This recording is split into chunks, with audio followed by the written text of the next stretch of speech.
Hi friends, welcome to Sathya's life style channel. இன்றைக்கி நம்ம பார்க்க போகிற ரெசிபி வந்து ஒரு ஸ்வீட் ரெசிபி தான். நார்மலாக நம்ம கேசரி பண்ணுவோம், சேம் அதே ஸ்வீட்டை வந்து நம்ம கொஞ்சம் மாற்றி கேரட் கேசரி தான் இன்றைக்கி பார்க்க போகிறோம். இதில் வந்து நம்ம கேரட் ஆட் பண்ணி பண்ண போகிறோம். இதில் வந்து நம்ம ஃபுட் கலர் சேர்க்க போகிறதில்ல. இந்த நம்ம கலர் வந்து இந்த கேரட்லேயே நம்மளுக்கு வந்துடும். இது நல்லா டேஸ்ட்டும் நல்லாயிருக்கும். நார்மல் கேசரியை விட இது நல்லாவே டேஸ்ட்டாக இருக்கும். கொஞ்சம் ஹெல்த்தியாகவும் சாப்பிட்ட மாதிரி ஒரு ஃபீல் கிடைக்கும். இது எப்படி பண்ணலான்றதை பார்க்கலாம்.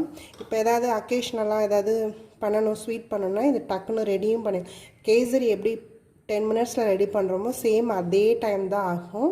இன்னொரு 5 மினிட்ஸ் வேணால் கூட போகும். நம்ம கேரட் வந்து இதில் வதக்கி அரைச்சி பண்ண போகிறோம்.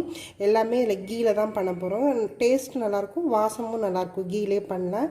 நீங்கள் வேணும்னா குக்கிங் ஆயில்லையும் பண்ணலாம், அதுவும் டேஸ்ட் நல்லா தான் இருக்கும். இது எப்படி பண்ணலான்றதை பார்க்கலாம். இந்த ஸ்வீட் பண்ணுறதுக்கு நம்ம வந்து கேரட்டை நல்லா தோல்லாம் சீவிட்டு வெறும் பீசஸ் மட்டும்தான் நம்ம எடுத்துக்க போகிறோம்.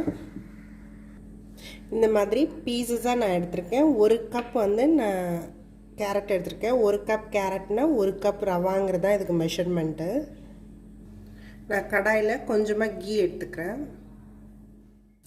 இந்த கேரட்டை நல்லா கீயில் நம்ம வதக்கிக்கலாம். இது இதிலே பாதிக்கு மேலே வெந்துடணும், அந்தளவுக்கு இதை நம்ம வதக்கி எடுத்துக்கலாம்.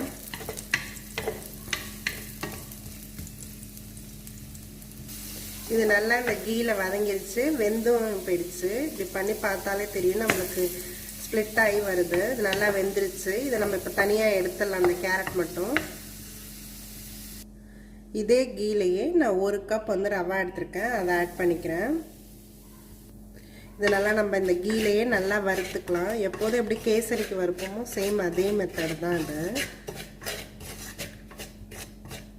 கொஞ்சம் மீடியம் ஃப்ளேம்லேயே வச்சு நம்ம வறுத்துக்கலாம். ஏன்னா ரவா நல்லா அந்த வறுந்து வாசம் வரணும்.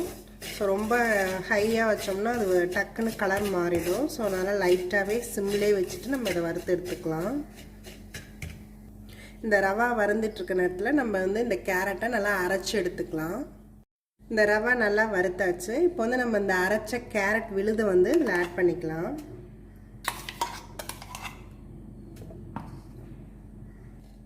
இது எல்லாத்தையுமே சேர்த்து இந்த நெய்யிலேயே இன்னுமே நல்லா கொஞ்சம் நம்ம நல்லா வறுத்துக்கலாம்.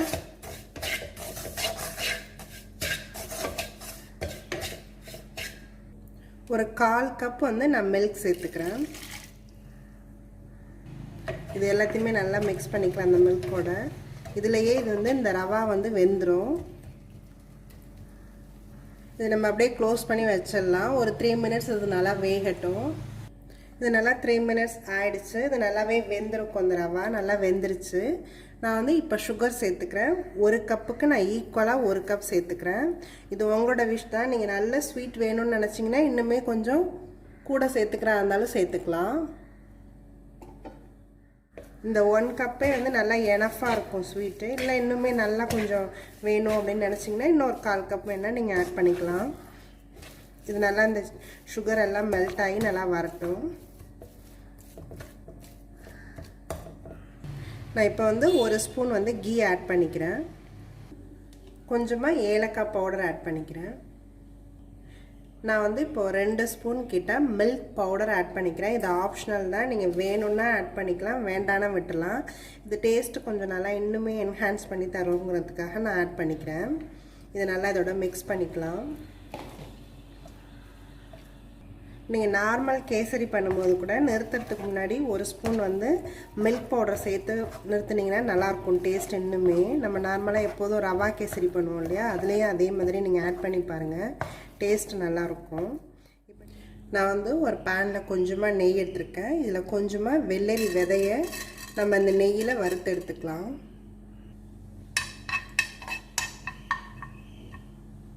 இது நல்லா பொரிய ஆரம்பிச்சிருச்சு. இதை இப்போ நம்ம நிறுத்தி தனியாக எடுத்து வச்சுக்கலாம். லாஸ்ட்டாக நான் வறுத்து வச்சுருந்த இந்த வெள்ளரி விதையை வந்து இதில் ஆட் பண்ணிக்கிறேன்.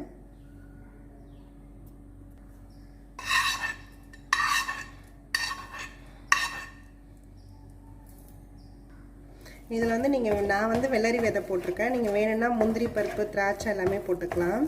நான் இதில் வெறும் வெள்ளரி விதை மட்டும்தான் போட்டிருக்கேன். இது நல்லா சுருண்டு ஒட்டாமல் வந்துருச்சு. இப்போ இது நமக்கு ரெடி ஆகிடுச்சு.